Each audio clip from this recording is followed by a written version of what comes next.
Well, the reason why Africa has been having all these problems and the problems have continued on is because Africa, as you see it, since the 1960s, when we had revolutionary leaders like Dr. Kwame Nkrumah, people like Robert Sobukwe, and people like Patrice Lumumba, people like Machar, all these guys. These are people who were able to think outside the box. These are people who were not bound by any rules, and they looked at the world in its entirety. So, but today what you have is that you have people who have been trained from outside to think that there is only one idea, there is only one way of thinking. And that is the tragedy with the neoliberalism and Western democracy. While they proclaim democracy, they at the same time hinder, the idea of freedom, whereby when they come, they have this thinking because their ideology stems from Judeo-Christian thinking. So it limits and outlaws other ideas. So it limits the idea of freedom while they proclaim to champion the same thing. Like when you come to governance, for example, they outlawed any other political system, you see, and they say that they alone know what is best for everyone. They alone and their system is the only thing. So they outlawed any other political system. So when you come to economics, it's the same thing. You are supposed to practice what they say, and they are supposed to, to do concoctions of political, policies, in their capitals, in Brussels, London,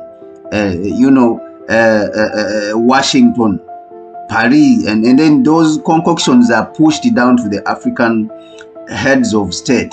And these people, they do not even, protest a little bit and say, no, this will not work in our ground.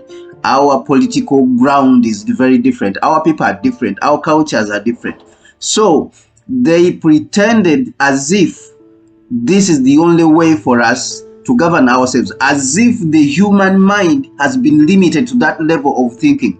The human mind has been limited to that level, the human mind and creativity and imagination has been bound within those limits. So that is the tragedy, that while these people pretend to champion freedom and and liberty, at the same time they limit it. So but it is time for us to come out and challenge this myopic thinking. It is time for us to come out and challenge this way of thinking, which limits the human mind, the creativity of the human mind, the imagination, and the power of the human mind.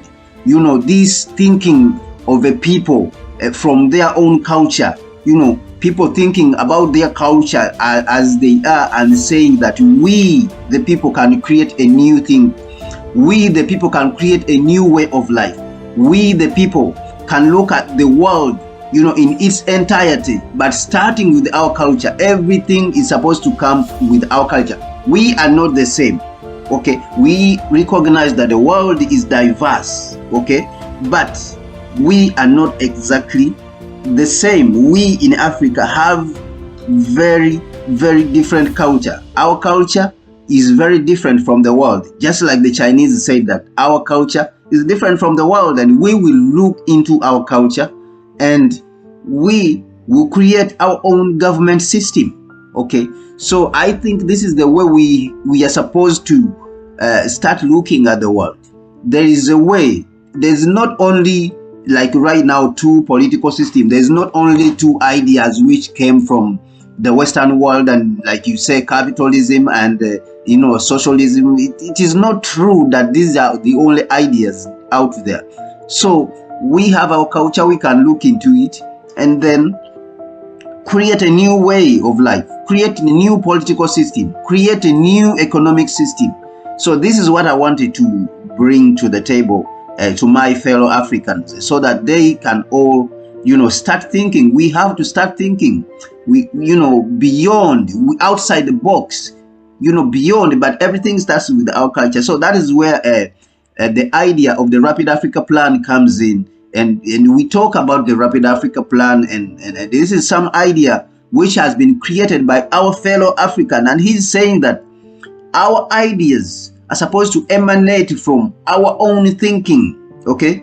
They are supposed to come from our culture, okay? We are supposed to, he points us to the idea that Africa has not developed for the last 60 years since independence. Meanwhile, other societies have been able to be transformed within a period of 40 years to leading GDPs like China. Right now, you can see that it has been able to develop, and now it is trying to, challenging, and it has been transformed, and now is challenging the leading, economy, which has been there for a very long time, the leading superpower in a period of 40 years. So what he's saying that Africa also can develop, but we have to look within to develop. We cannot build our economy on the same old infrastructure, colonial infrastructure. I'm talking about, the old colonial infrastructure. I'm talking about political, economic, and social. These are all colonial infrastructures because they were not designed to benefit the Africans.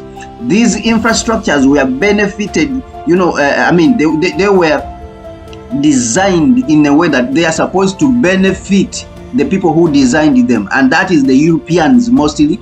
And the Europeans, and when you talk about the Americans, the Americans are an extension of the Europeans, because these are Europeans who came from Europe and went to the United States to colonize the land, and now they are still there. So whenever we talk about the Europeans, it is the Americans and the Australians and the New Zealanders.